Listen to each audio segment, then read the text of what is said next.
इस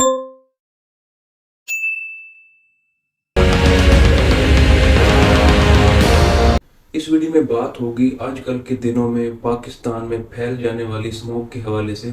अब सबसे पहले ये जान लेना ज़रूरी है कि स्मोक दरअसल है क्या। अब स्मोक दरअसल धुआं और जो फोग सर्दियों में आती है, इसके कम्बिनेशन का नाम है। बनने की वजह इसको समझना बेहद ज़रूरी है, तभी इस पे काबू पाया जा सकता है। स्मोक अक्टूबर के स्टार्ट से लेकर जनवरी के एंड तक रहती है। इन दिनों किसान नई फसल उगाने से पहले ज़मीन पे जो बकिए जात होते हैं उनको आग लगाते हैं। उनका जो धुआं होता है वो फिजा में शामिल हो जाता है, क्योंकि इन दिनों साथ फोग पड़ रही होती है सर्दियों के दिनों में। तो जब ये आपस में कंबाइन हो जाती हैं तो ये स्मोक की शक्ल इख्तियार कर लेती हैं।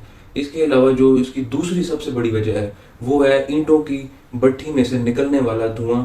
वो भी हवा में जाके, एयर में जाके सस्पेंड हो जाता है। जो फोग होती है उसके साथ वो भी कंबाइन होने लग जाता है। अब इनके अंदर सल्फर डाइऑक्साइड बहुत ज़्यादा मिकदार में पाया जाता है। इसके अलावा और भी मुख्तलिफ अक़साम की टॉक्सिक गैसेज होती है, कार्बन मोनोऑक्साइड होती है। अब इनके साथ जो ऑटोमोबाइल्स व्हीकल्स का धुआं होता है वो भी शामिल होने लग जाता है। तो जितने भी इस तरह के एयर पोल्यूटेंट्स हैं वो कंबाइंड फॉर्म में आ जाते हैं। तो इसकी वजह से एक खतरनाक किस्म का इन्वायरमेंट बन जाता है और ये सब मिलकर स्मोक की शक्ल इख्तियार कर लेते हैं। अब ये इंसानी ज़िंदगी के साथ साथ जितने भी जानदार हैं सबके लिए ये टॉक्सिक है, सबको ये नुकसान पहुंचा रही होती है। इससे बचना बेहद ज़रूरी है, क्योंकि इसकी वजह से आपकी आंखें मुतासर होंगी, आंखों में ज़्यादा चुभन रहेगी, आंखों में सोजिश हो जाएगी, आंखें सुर्ख हो जाएंगी, आंखों में से पानी आना शुरू हो जाएगा, वाटर डिस्चार्ज शुरू हो जाएगा और इसकी वजह से आपकी नज़र भी मुतासर हो सकती है। ये पोल्यूशन छाती को भी बहुत ज़्यादा मुतासर कर रहा होता है। जैसे जैसे ये पोल्यूटेंट एयर आप अपनी बॉडी में दाखिल करेंगे, इसको इनहेल करेंगे, इस एनवायरनमेंट में जब आप सांस लेंगे तो सबसे पहले आपका नाक मुतासर होगा। जो नाक का अंदरूनी हिस्सा होगा इसकी वजह से वो सोजिश का शिकार हो जाएगा, वहाँ पे जख्म बनने लग जाएंगे, आपके नाक में से पानी आने लग जाएगा, छींकें आना शुरू हो जाएंगी, स्नीजिंग स्टार्ट हो जाएगी। इसके बाद गले को भी ये मुतासर कर रहा होता है और एट द एंड इससे छाती भी बहुत ज़्यादा मुतासर हो रही होती है।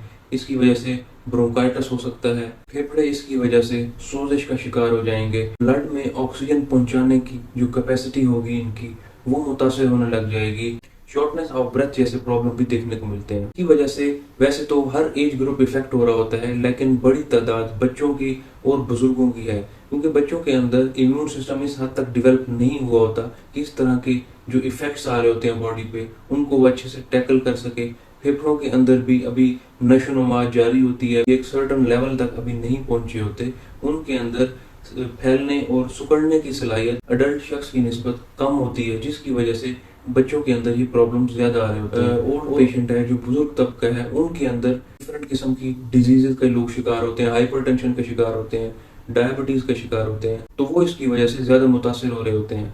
अगर कोई पेशेंट एस्थमा का शिकार है, सीओपीडी का शिकार है, ऑब्स्ट्रक्टिव पल्मोनरी डिजीज का शिकार है, तो वो इसकी वजह से ज्यादा मुतासर होगा। आम शख्स की निस्बत इन लोगों के अंदर इलामात ज्यादा शिद्दत भी इख्तियार कर सकती हैं। अगर कुछ लोग एलर्जिक हैं डिफरेंट किस्म के पोल्यूशन की वजह से, तो वो भी एट रिस्क है कि स्मोक उनको ज्यादा इफेक्ट कर सकती है।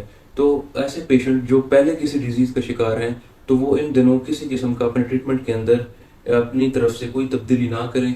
जिस फिजिशियन के साथ उनका ट्रीटमेंट चल रहा था उससे वो जरूर कंसल्ट करें और जो इलामात उनके अंदर अपीयर हुई हैं उसके हवाले से वो जरूर डिस्कस करें।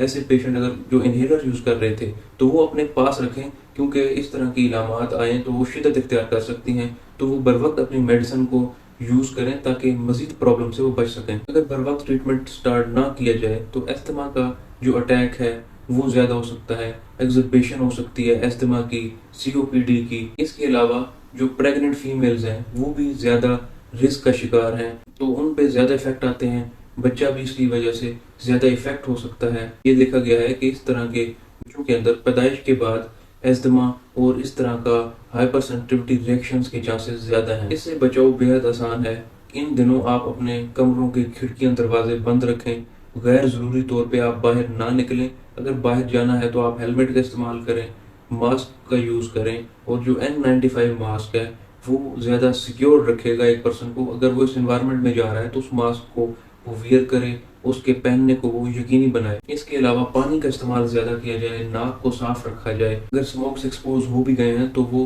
नाक को अच्छे तरीके से धोए ताकि जो पार्टिकल्स दाखिल हो रहे थे वो बॉडी से निकल जाएं। इसके अलावा डाइट पे भी खासी तवज्जो देनी चाहिए। ऐसी डाइट को आप इस्तेमाल करें जो आपके इम्यून सिस्टम को मज़ीद स्ट्रॉन्ग बनाए। विटामिन रिच डाइट यूज़ करें, सिट्रस फ्रूट्स का यूज़ करें, ग्रीन लीफी वेजिटेबल्स का इस्तेमाल ज़्यादा करें, कैबेज, ब्रोकली, इस तरह के जो आइटम्स हैं उनका आप इस्तेमाल ज़्यादा करें।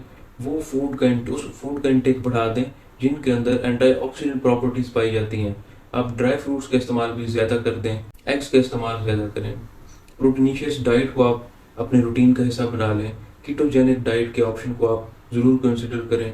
ऐसी डाइट से आप इज्तनाब करें जो आपकी बॉडी में इंसुलिन रेजिस्टेंस की वजह बन रही थी। आप कम्प्लेक्स कार्ब्स को ऐड करें और सिंपल कार्ब से आप अवॉइड करें। एक्सरसाइज की हैबिट बनाएं ताकि बॉडी में ब्लड फ्लो बेहतर हो सके, ब्लड सर्कुलेशन बेहतर हो सके।